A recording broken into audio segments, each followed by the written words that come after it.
a married couple, were going to get a divorce. They're in counseling, and the counselor, they're going to get a divorce. They're in counseling, and they both decide, let's start over. And the counselor says to the woman, what would you want him to do different?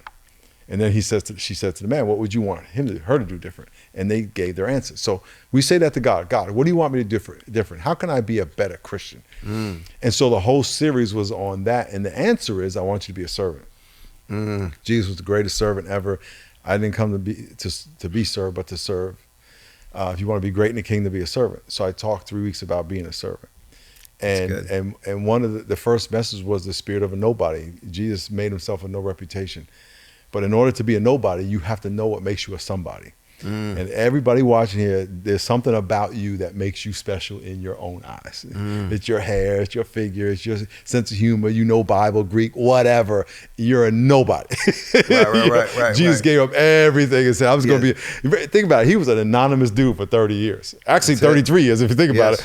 He was an anonymous dude, but he was the man. Right. And so, but because of that, he was elevated. And so I challenged the church for 3 weeks on how to become a servant. And I think if we get out of this, again, this us versus them mentality, the spirit of division is saying your argument is better than their argument.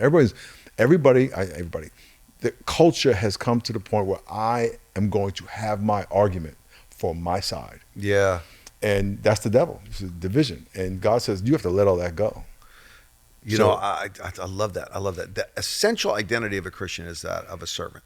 So, you know, that passage in John 21 where Jesus shows up and Peter jumps out of the boat, puts his coat on first, then jumps out of the boat. I'm like, this guy really he's losing his head. He's putting a natural fabric, running, swimming to Jesus. And then we always focus on that passage where Jesus says, do you love me 3 times? Of course, we should. But we miss a little thing.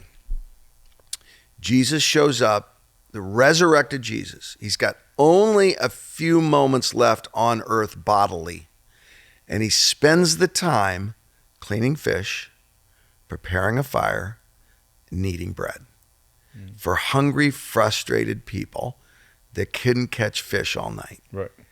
And I'm going, man, I want to be a breakfast maker. I want to be a fire builder. I want to be a fish cleaner like Jesus. I love that. Matter of fact, when you were talking about that, I started getting nervous. I'm like, Baysiders, don't you go just watching Miles' content and giving up on Bayside. Stop that. Because it's true. Another great example, the same thing you're talking about, is the feeding of the 5,000. We have all these hungry people. Send them away, Jesus. No, you feed them. Mm-hmm. You feed them. Mm-hmm. Come and participate with me. Let's do a miracle together and serve. Get them. By the way, I'll do the miracle. You get them all sat down correctly. Mm-hmm. And I think if the church just went, okay, don't have all the answers, but let's just serve. There's an incredible opportunity in this. There's no argument to win. Yeah. We all walk out the house thinking, I got to win an argument. No, you don't. You know, you don't need to win an argument. It's so cool when people come confronting you with stuff and you go, okay. You're an idiot. Yeah, probably. Did you talk to my wife?